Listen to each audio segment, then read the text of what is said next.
Esta es la ciudad de Bakhmut. Durante la guerra en Ucrania, fue escenario de la mayor y más intensa batalla, donde Rusia perdió más de 100.000 soldados intentando conquistar el control. Bakhmut ha sido durante mucho tiempo un gran obstáculo para Putin, convirtiéndose en la ciudad más dañada y combatida desde la invasión rusa en 2022 en Ucrania. Por alguna razón, Putin quería controlar esta ciudad y dedicó recursos significativos para lograrlo. Durante 5 meses, los ejércitos ruso y ucraniano libraron una batalla intensa, recordando los horrores combinados de guerras pasadas como la Primera Guerra Mundial, Irak y Afganistán. La lucha incluyó guerra de trincheras, continuos bombardeos de artillería, una zona peligrosa llena de minas terrestres y combates aterradores de casa en casa, donde el enemigo podía aparecer en cualquier momento. Además, se utilizaron nuevas tecnologías como drones y cohetes de precisión,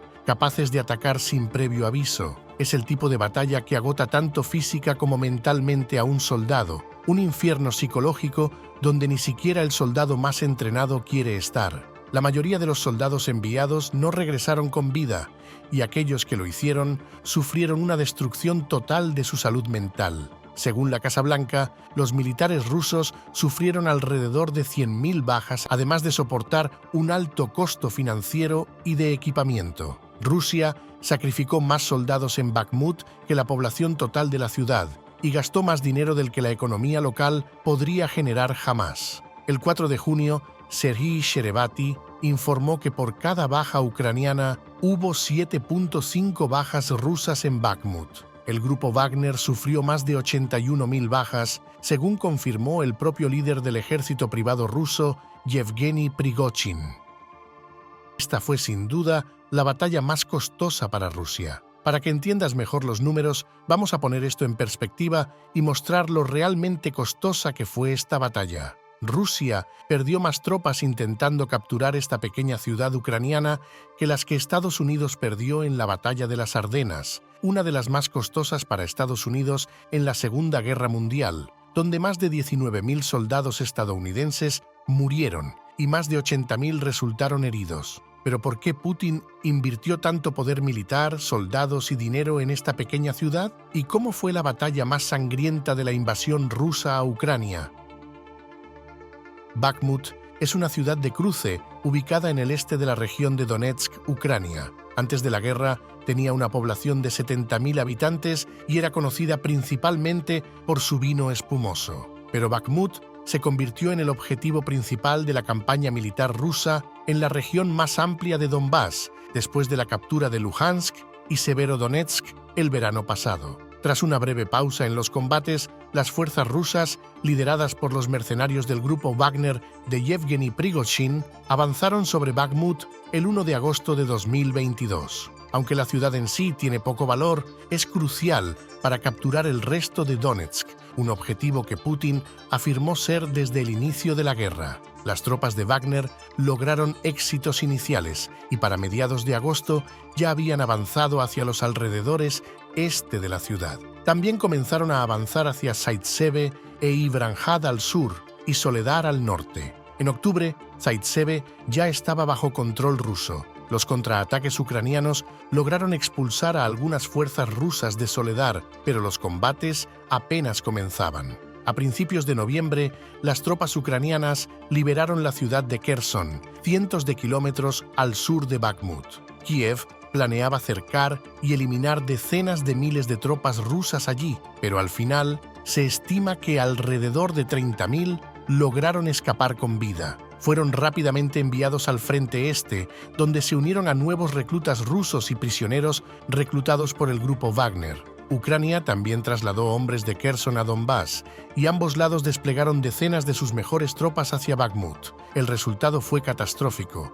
Con el clima lluvioso del otoño convirtiendo el suelo en barro, los combates rápidamente se volvieron similares a las trincheras de la Primera Guerra Mundial. Videos y fotos tomados durante estos meses sombríos mostraban árboles destruidos por bombardeos y soldados luchando en el espeso barro. Los soldados describían a Bakhmut como una verdadera carnicería, y en diciembre surgieron informes de que Rusia estaba lanzando tropas en ataques masivos contra las trincheras ucranianas. Esto explica por qué las bajas del lado ruso fueron tan altas. Ucrania afirmó que los mercenarios del grupo Wagner tenían que avanzar sobre los cuerpos de sus compañeros caídos para llegar al frente. Pero todo cambió en enero, cuando hubo un avance repentino en los flancos norte y sur, permitiendo a Rusia avanzar rápidamente. A mediados de mes, las fuerzas del grupo Wagner capturaron Soledar al norte y comenzaron a amenazar la carretera 40, crucial para el suministro de las tropas ucranianas al norte de Bakhmut.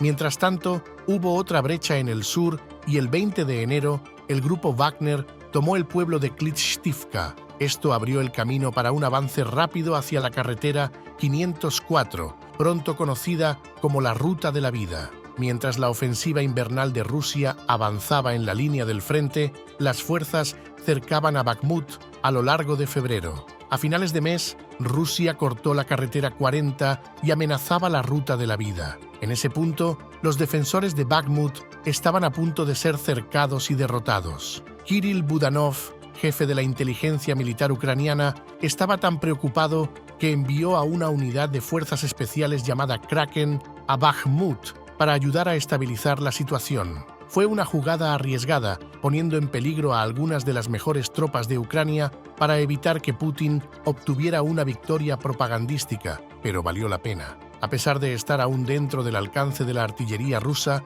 que podría atacar los transportes ucranianos, la Ruta de la Vida permaneció abierta y la defensa de Bakhmut continuó. Con los avances bloqueados al norte y al sur de Bakhmut, el grupo Wagner volvió a centrarse en la propia ciudad. Durante los 2 meses siguientes, hubo combates intensos en las calles, con los soldados ucranianos enfrentando los persistentes y brutales avances de los hombres de Prigozhin. A principios de marzo, las fuerzas ucranianas destruyeron 2 puentes en el centro de la ciudad, lo que retrasó el avance y convirtió el río Bakhmutka en una zona de guerra. Pero el grupo Wagner siguió avanzando y a principios de abril había capturado el ayuntamiento. Prigozhin declaró que la ciudad estaba bajo control ruso, pero Ucrania ridiculizó esa afirmación diciendo que los combates intensos aún continuaban. Imágenes mostraron intensos combates de trincheras al norte de la ciudad, mientras las tropas ucranianas defendían apenas una pequeña área de 20 manzanas, luchando desesperadamente. A principios de mayo, después de meses de intensos combates, los ucranianos estaban casi derrotados. Entonces, el sábado 21 de mayo, Yevgeny Prigozhin hizo el anunciado temido por mucho tiempo por Ucrania, pero que sabían que llegaría.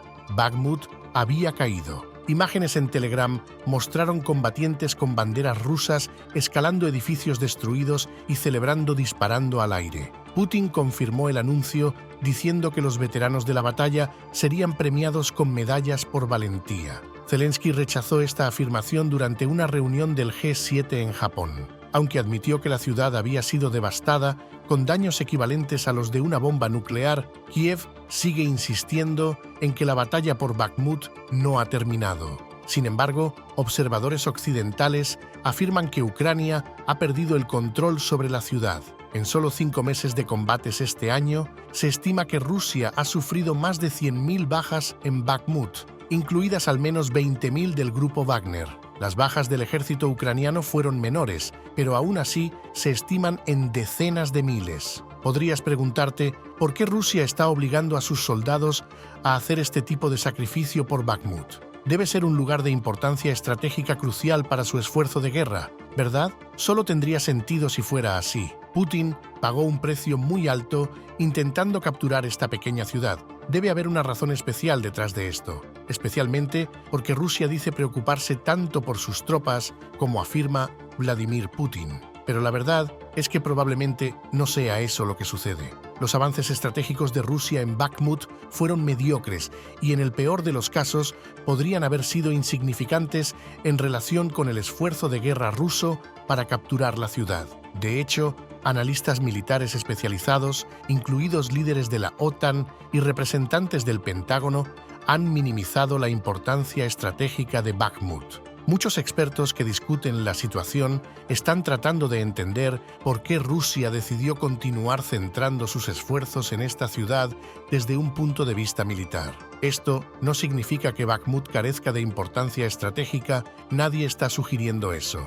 Bakhmut era un importante centro regional de transporte y logística que podía abastecer a las tropas rusas a lo largo del frente. Además, su ubicación estratégica podría servir como una base crucial para que Rusia avanzara hacia otras dos ciudades en la región, Kramatorsk y Sloviansk, que eran objetivos clave al inicio de la invasión. Esto explica por qué Putin estaba tan decidido a capturar esta ciudad. Lo que realmente intriga a los expertos no es el valor estratégico de Bakhmut, sino el alto costo involucrado en su captura. Cualquier beneficio estratégico que Rusia pudiera obtener fue superado por el costo exorbitante invertido en intentar capturarla. En términos simples, fue como pagar $1 millón para construir el garaje más lujoso del mundo para proteger un automóvil de $15.000 del robo o del mal tiempo, y luego jactarse de la victoria como si hubiera logrado un gran triunfo, cuando hubiera sido más económico comprar docenas de esos automóviles por el mismo precio y simplemente contratar un seguro contra robo y daños por mucho menos. Sin embargo, cuando se controla los medios de comunicación y los libros de historia, la percepción de los costos se vuelve irrelevante. Esta información puede ser fácilmente ignorada, puede parecer exagerado, pero es exactamente lo que los políticos rusos han estado haciendo cada vez que obtienen una pequeña victoria en Ucrania a costa de su propio país, celebrando como si fuera un gran logro sobre Occidente. El gobierno ruso podría haber beneficiado más a Rusia simplemente no haciendo nada, o al menos minimizando sus pérdidas al retirarse cuando los costos superaron los beneficios esperados. Con 100.000 soldados en edad de combate y recursos financieros dedicados a la campaña militar en Bakhmut, esta fue la victoria más costosa de Rusia en Ucrania. Mirándolo más de cerca, esta victoria podría considerarse una gran derrota. Te pido que si te gustó este video, hagas clic en el botón de me gusta debajo del video, así apoyas nuestro trabajo. Esto es muy importante para que podamos continuar. Suscríbete al canal y si deseas ver nuestro último documental, haz clic en el video que aparece en tu pantalla.